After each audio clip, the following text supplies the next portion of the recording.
That's a video. Let's watch this. Who wants to learn about microtransactions? Ben used to make siphon filter games, I think. Video game makers in America. That's a long time ago. That's a classic. That's a long time ago. Buying games, but on subscriptions and spending within those games. In fact, Electronic Arts and Take-Two Interactive both make a staggering 75% of their money from what's called microtransactions. I'm gonna repeat that statement for you guys. Which, statistically speaking, somebody in this chat is buying this shit. So when niggas, yo, you niggas is liars, bro. Which, by the way, hold up, I have more evidence of this shit. This is why I be saying, like, I don't give a fuck what motherfuckers be saying, bro. We only look at what you do. Between what he just said and then, where's it at? Oh, Dragon's Dogma 2 had over 200,000 people playing this weekend, and this is just the PC version. That is very good. For a bunch of niggas who claim they hate this game and not gonna buy it because the microtransaction, the micro ticket to the man, and then 75% of the money from EA and Division comes from microtransactions. Not me. Yeah, I can show you. Yo, that's what we got to do, Slate. We got to start doing the bank statement challenge. Niggas got to start showing their bank statements. Because everybody on the internet swears they hate microtransactions, but the stats say otherwise. You niggas is buying this shit. And it reminds me of when I was actually at EA's office and I brought that shit up and somebody pulled me to the side. He was like, people love microtransactions. I'm starting to think it's true. Both make a staggering 75% of their money from what's called microtransactions. Man, this is some good shit. Let's learn. We've seen examples of this revenue generation from top titles like GTA 5. It's the My Team shit. And Fortnite. They that was EA. Battle passes, membership programs, and virtual currencies. This is all happening despite intense backlash from consumers and critics, and as the cost of developing these games reached staggering levels. I just find the trend so tacky and wearisome from toe to tip, but it ain't going anywhere because it sells. In fact, I'm genuinely surprised by that number. Like, I thought it would have been like 30, 40% at most. 75% of their profit comes from microtransactions. The revenue model conversation has generated so much attention that parties are now trading high-stakes lawsuits over the issue. Epic Games' Fortnite created its own in-game payment system for microtransactions, and that caused Apple to remove the mobile app from the App Store, ending in a lawsuit and several court proceedings. Apple now has to give its users access to rival payment systems and app stores in the European Union. There was quite a bit of pushback from especially the very dedicated crowd. Gaming community. And are you saying FIFA, Madden, and 2K niggas are the downfall of gaming? We could throw Call of Duty in there too. Rightly so in a lot of cases. You know, a lot of those models, the early models, it was tough to get the things you want. So here's how microtransactions and live services took over the video game industry, and why gamers really I would love to see a statistic on that, because like to be fair, he said 75% of the money EA makes is from microtransactions. By default, it's easy to blame Madden and FIFA, but let me just throw that out there. What if Apex is the problem? Apex is one of EA's heavy hitters. What other games are under EA? I would love to see the statistics of what games are being spent money on most. Thing to stop it. Thanks for resubscribing. Shout out to Arsene Superman with the sub. Microtransactions are any virtual transaction you make inside a video game that costs real money. In Take-Two's NBA 2K, you can purchase virtual currencies for various prices. Buying the Battle Pass in Fortnite each season, or approximately every 3 to 6 months, grants you new skins as well as the ability to purchase its own virtual currency, V-Bucks. That also helps you not get bullied, because if you don't have a skin, you're gonna get bullied, guys. The highest-selling console game of all time, GTA 5, allows gamers of GTA Online to purchase a GTA Plus membership for $5.99 a month. Prior to, say, 2012. Because the majority of people who play microtransactions heavy games don't even know what a microtransaction is. They're just trying to have fun and buy a cool skin.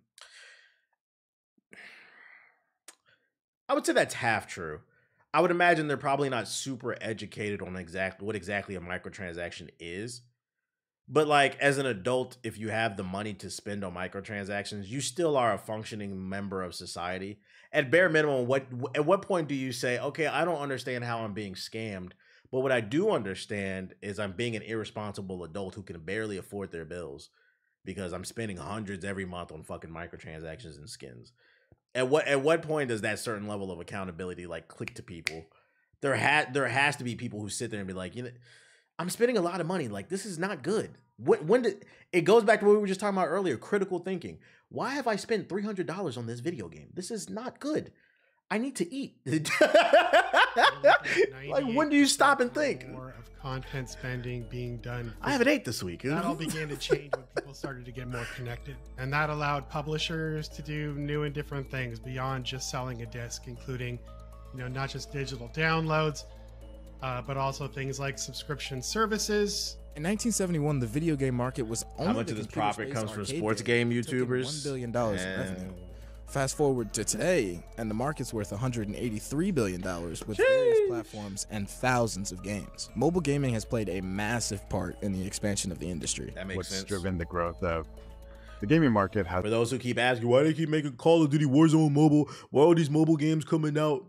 There's a mobile. Why they put out a mobile edition of Resident Evil? You may not play it, but a lot of people do. I keep trying to tell y'all, these mobile games look comparable to like low-res PS4 games, like early PS4 games. You can connect your Xbox controller and you can connect your PlayStation controller to a kid whose parents won't buy a console. They'll run that credit card up, baby. Has been the growth. Yeah, overseas, China, it's big mobile. In 2023, you've got 80% of the world's population using a smartphone. So, we just have 6 billion plus people with a device that is capable of playing some kind of game on it. So we're just able to reach so many more people with games today than back in 2007. The live service models within these mobile games are the cash cows, and now the industry leaders want to bring more and more of that model to console and PC gaming. Live services refers to game publishers' work to continuously provide new content throughout the game's lifecycle, which popular titles like Fortnite, Apex Legends, and League of Legends have. I'm of the ideology, like, I feel like it's here to stay. There's nowhere to go. We got to find a happy medium. Like, my thing is, like, as long as microtransactions don't obstruct the player's ability to actually enjoy the base game, as long as it stays as like skins or some other shit, I really don't give a fuck. It's the moment shit becomes pay to win. I feel like a lot of times with these microtransactions, they be too focused on trying to make money instead of making a good product and then making money off of that good product. You know what I'm saying? That's the real issue, I think. 80-year-old white men who are worth billions are probably not playing mobile games. Big Michael Pack. I haven't seen him in a while. And when their grandkids are billionaires, they'll still be playing mobile games. And iPad kids banking on it. Take-Two Interactive president and CEO Carl Slatoff and Strauss Zelnick. Oh, he looks like he don't give a fuck about your feelings. More money, more. Were paid in total $72 million in 2022 after revising their compensation packages to include for bonuses for hitting microtransaction goals. The microtransaction trend isn't going anywhere, as Electronic Arts brought in $5.6 billion in its latest earning results, highlighting the resilience of this evergreen business model. Gamer backlash. Incorporating Lizard guy. What up, Amore? Opportunities in paid games offends the user because they're like, I already paid $70 for the game. Why do you want to charge me more? Yep. This frustration and backlash to in-game purchases is nothing new. It brought controversy in Elder Scrolls 4 Oblivion. The horse armor for $2 back in 2006, and it still is today. Horse armor was patient zero. That's where it all started. If I could go back in time in a time machine and just tell the internet, don't buy the horse armor. Please don't buy. Remember when Barry ran back in the Justice League? Like, I want to buy a great game. Oh, play that game. This is where it starts. Patient zero. Yeah, the Flashpoint paradox. After negative feedback before Electronic Arts' release of Star Wars Battlefront 2 in 2017, oh, that was the big. company decided against its own iteration of in-game purchases, which many labeled as pay to win. Gamers who buy games have this code, which is kind of not very well thought through, but that they hate pay to win. The Battlefront 2 release was also because, like, yeah, a lot of people think that like microtransactions started with like 2K or Madden or some other shit. No, the first major one was the horse armor in Elder Scrolls, and then other games adopted the model. So I'm just gonna put this out there, hot take, since it's fun to kick Bethesda because Starfield sucks. Is Bethesda the reason gaming sucks nowadays? Patient Zero is a Bethesda game. Just gonna put that out there. World War Bethesda. Also marred by loot boxes, which are packages of content gamers can buy to enhance their experience via costumes or playable characters. Loot boxes I can make the argument. Remember, 2K was fun. It used to be fun. He said, name of this video, 2K was fun.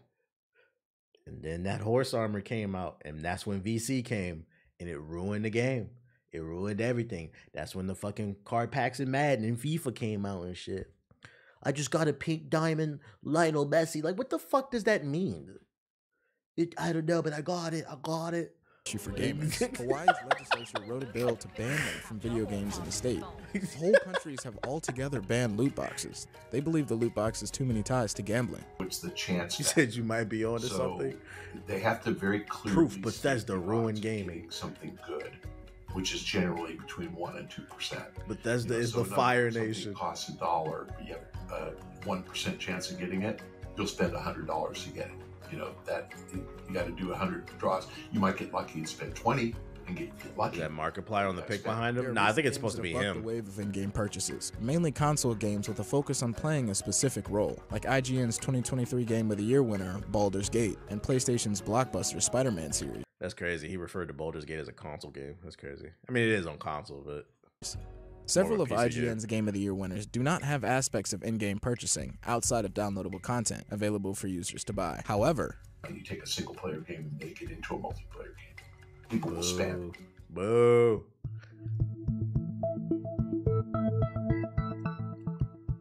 The backlash towards in-game purchases isn't isolated to just gamers on Reddit. They live in harmony until In the Bethesda's UK, horse Parliament armor published a response to a call for evidence in July 2022, detailing exactly how game companies can protect children and adults.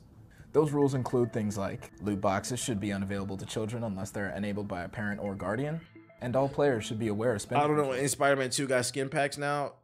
Yeah, they just released a skin pack, but it's a temporary thing, and it's a one-off for charity. All the money goes to charity. Like, that's a different thing. It's not like them trying to gain the shit. That's like for like sick children or something.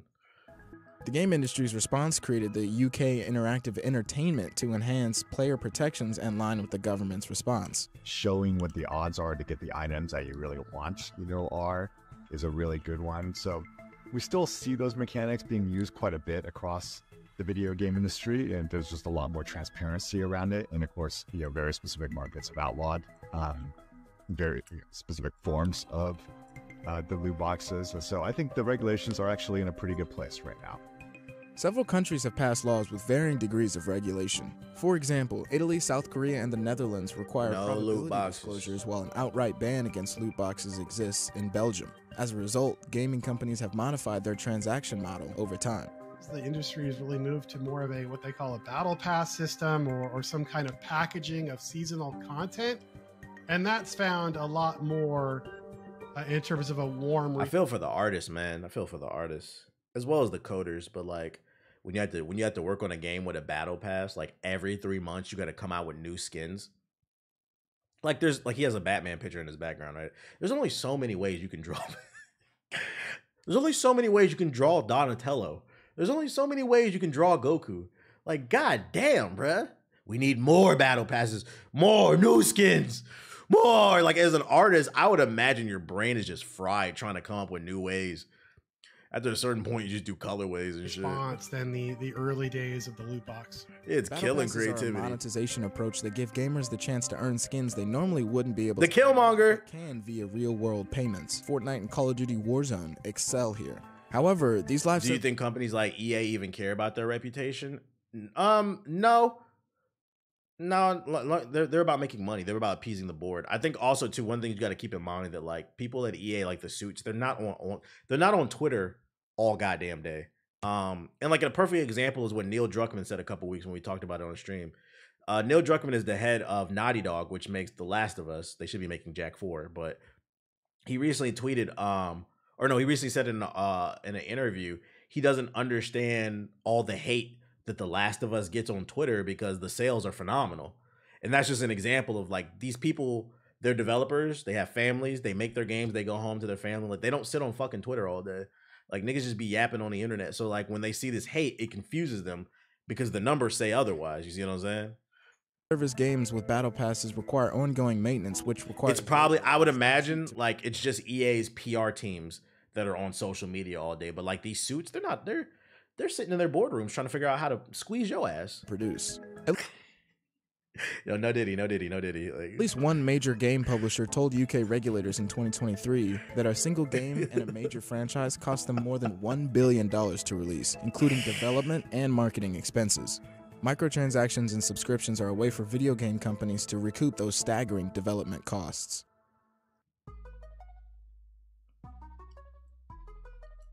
Some of the biggest challenges now, I think, is the cost of development is increasing. So if you're making a large world, a large open world, and you fill that with very detailed characters, and you want to have the best performance capture in there, that takes a lot of skilled workers. Or if you're developing a game, a live game, and you want to update that every day or every week, that again takes a lot of skilled workers. Games like here's some food for thought. Your game doesn't need an update every day. Your game doesn't need... That's so problematic, what he just said. I feel like that's projecting. We say you want to update your game every day, every week. If a game had a content drop every day or every week, that doesn't make me excited about it. I don't have time to play your game all the fucking... That's one of the biggest issues, that this bubble, this live service bubble, is going to fucking explode. And it has to some degree. It doesn't matter how good your game is. It doesn't matter how much content you drop. At the end of the day, people have lives. There's only so much time they can dedicate to. Like, people can only play 1 or 2 games at a time. Yo, shout out to Ideal Symbol with the sub. And some people, you know, they work their 9 to 5. They got their family, their kids, significant other. They might only have an hour or 2 to play on it. Who cares you dropping content every day? What the fuck are you talking about, man? Make a new game, my nigga. God damn. I don't like that statement. That takes a lot of skilled workers. Or if you're developing... And he masks it behind, oh, we just have so many skilled workers here and we just really honor them. Yeah, give them niggas a raise. How about that? Since they're so skilled. Pay them. A live game. Why you let them go? You want to update that every day or every week. That again takes a lot of skilled workers. Games like Fortnite and EA's Ultimate Team require maintenance throughout the course of playing through live services, which are frequent content updates throughout the game's lifecycle. EA's live services brought in a record $1.71 billion in a quarter ending January 30th, but they're costly to manage. Facts. It happened in the movie industry last year. So many big budget movies released close together. The only few of those movies did well. Others suffered. Well, I think also the issue too with Hollywood is they keep regurgitating ideas. They're making movies nobody wants to see. Hollywood stopped pushing the boundaries. Like, where's The Godfather? Where's Pulp Fiction? Where's Kill Bill? Instead, we're getting, what was that shit? A Willy Wonka prequel? A Willy Wonka prequel. Who asked for that? That's the problem with Hollywood. Shit sucks. A Willy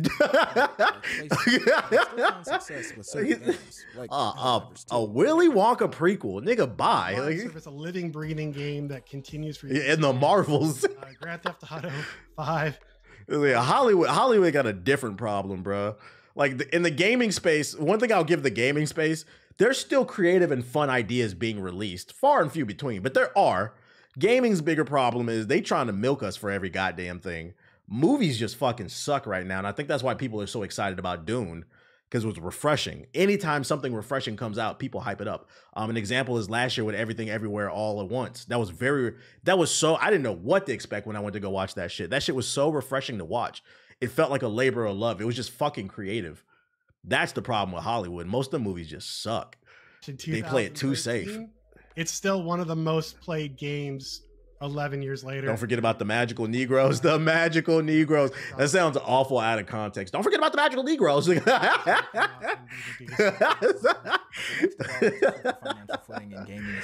shit! Owning a copy of the game to being why they got my man sitting here with Xbox 360 controllers? Like, oh, let's really make him look like a gamer. Like, I would have rather you not put that. Nobody's playing that. Like, to use the game. What up, Loco? Eventually, someday, we make it to the point where cloud-enabled devices will provide a good enough experience where people are willing to transition over to cloud-based gaming on a more full-time basis. And when that happens, when you don't have the upfront need of a device, then you might see more and more games dropping the premium up front in order. Can't wait for Monkey Man. Actually, yeah, I feel like Monkey Man is like me and my girl been talking about this for like the last month. Like we haven't been to the movies in a while. That's why we're trying to get out to go see Dune. Like something happened last week where we couldn't. But like, yeah, I think Monkey Man's like the only movie I can think of off the top of my head. Like, oh yeah, I definitely dotted the calendar for that one. That one looks really good. The game. Very interesting, very interesting. I wonder what's the consensus on this report. Oh, this only has 5,000 views. Huh? If you keep purchasing the game, they're going to provide you with microtransactions. Stop purchasing the game that promotes this behavior. I think it's more so stop buying microtransactions, listen to the game. Micro scam. CNBC better watch out before they get defunded. What is that to do anything? Deadpool and Wolverine. When does that come out? That comes out this year? Yeah, that's definitely a go see. That's 2 movies, I think. Yeah, I want to see. But I feel like there was like a point where like there was like a movie coming out every month or like at least every other month that I wanted to see. Let's go into the sub box. Before we go into the sub box, I gotta pee. Shout out to the 700 we got in here. The views are going crazy. There's some Sonic news. Hold up, let me use the bathroom real quick. BRB. Oh. You don't have to come, dude. You don't have to follow me. I know you are gonna, but you don't have to.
Think I'm about to let it loose.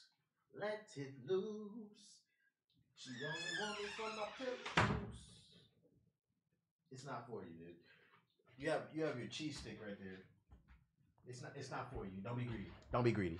You want to eat your food and mine. That's ridiculous, bro. You live a good life. Wait, if my broke eyes are deceiving me, Sonic Forces remake? Somebody linked this article. Let's see. You keep noting how gaming isn't a poor man's hobby. Have you thought about doing a PC part video talking about what level of performance you can get? Nope. That is not worth my time. That sounds like a lot of work for probably a very little return. There's plenty of people. Go watch Linus Tech Tips. He be doing that shit. Or Paul's hardware reviews. I wish I could have a dog like Aki. Why can't you have one? Just go on Pet Finder. That's where I found him. We're currently... Oh, wait. Sonic Heroes is reportedly having a remake. We're currently in a bit of a golden age for Sonic the Hedgehog at the moment. Are we? Who wrote this? You must be a Sonic fan, nigga. Yeah, you look like one. Golden age of Sonic. What backs up that statement? I can't even get through this article without... What backs up that statement? Like, what? I guess the movies, I guess. If we're talking about the games, no. Just because this nigga resubscribed doesn't mean I have to subscribe to the idea that I contribute to black on black. Yeah, the early 2000s was the golden age. Amendment is the right to bear arms. I swear on Maria's life, y'all niggas tripping. With the well-received titles such as Frontiers, it wasn't well-received. Not in my opinion. Sonic Frontiers was well-received by Sonic fans, but by the greater gaming community as a whole, niggas didn't like this shit. Yeah, this nigga's a Sonic fan. And the excitement surrounding the upcoming release of Sonic Shadows Generations. That does look good. I'll give him that. Took longer. For you to sub to TBH or for me to locate an Emerald Shard in Sonic Adventure 2? Yo, shout out to Jazzy with the sub. I appreciate it. That's mainly thanks to Sega diving into the Bluebird's previously adventures and updating them for modern consoles, and the publisher showing no signs of stopping anytime soon. Earlier today, it was claimed by an insider called Zippo that Sega plans on switching many of its existing franchises to Unreal Engine 5, with titles such as the upcoming Crazy Taxi and Jet Set Radio remake set to reap the reward benefits. This has led many to the realization that Sonic the Hedgehog games may also be switching to Unreal Engine 5, with Nintendo Universe claiming a remake of Sonic Heroes will be one such title. Those of you who keep up with the industry will know that Zippo has a less than favorable reputation for accurate leaks, so this nigga's a liar. But the Sonic community is full of liars and weirdos? No way. But the chances of a Sonic Hero remake actually being in development grew exponentially after insider Midori added 2 cents, an insider who's accurately leaked the announcements of several Persona hit titles and the recently leaked Sonic mobile game. Okay, so this guy is more reputable. According to Midori, the information about Sonic Heroes getting a remake is correct, but there are no plans for remakes of the Sonic Adventure games. So this is my problem with the article, right? Y'all niggas want a remake of Sonic Heroes? First of all, make a good Sonic game, just a new one. But if you are gonna make a remake, they should make a remake of Sonic Adventure 1 and 2 bundled together. Sonic Adventure 1, Sonic Adventure 1 DX, and Sonic Adventure 2 and bundle it together. That should be the remake. That's peak Sonic. Who the fuck wants a... Like, Sonic Heroes is okay. Like, it was okay. Y'all like this shit like that? It was like a solid 6, but it wasn't better than Sonic Adventure. When asked why Sega is keen on using the Unreal Engine 5 instead of its own engines that it's built over the years, Midori explains that Sega plans on using the Unreal Engine 5 remakes to help their developers gain experience with other engines, which implies that Sega doesn't plan on switching entirely. Also, it's free. Unfortunately, none of these sources managed to pin down a potential release date for the... What are you doing, dude? Hey, stop being weird. You're being greedy. Back up. Get a life. Get a life. You can't have any, man. It's mine. It's mine. Back up. Beep, beep, beep, beep, beep, beep, beep, beep, beep. Thank you. What about Sonic Mania? You want a remake of Sonic Mania? Didn't that come out like 3 years ago or some shit? You're still not gonna leave. You can't have any, bro. It's not for doggy. I can't give this to you. You'll get sick. It's not for doggies, okay? Then you nigga want to be all sad. Shit, okay, fine. Bro, get your fuck. I literally can't stand this nigga sometimes. You need a hug. Come here. Then he gonna go behind me and stick his nose in the chair. You need a hug. You can't have any. I know it smells good, but you can't have none. It's got too much salt. It'll make doggy sick, okay? I'm sorry, dude. And you turn my fucking PlayStation. All right, bye. Bye. Bye.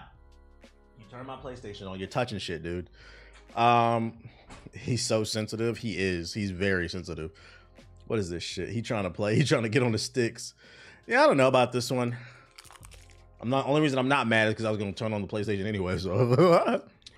Seth Rogen is writing an R-rated Spider-Man movie. The movie will be running in parallel with the live-action Venom movies. We don't care. Who put this link in? Ronan, you're banned. Nope. Niggas do not care. Seth Rogen is writing fucking Morbius 2. This nigga's writing fucking Kraven the Hunter 3. Nobody cares. Ronan, you're banned for the rest of the day. This nigga's writing Vulture the movie. Like, we're going to the sub box. Y'all want to see Vulture the movie?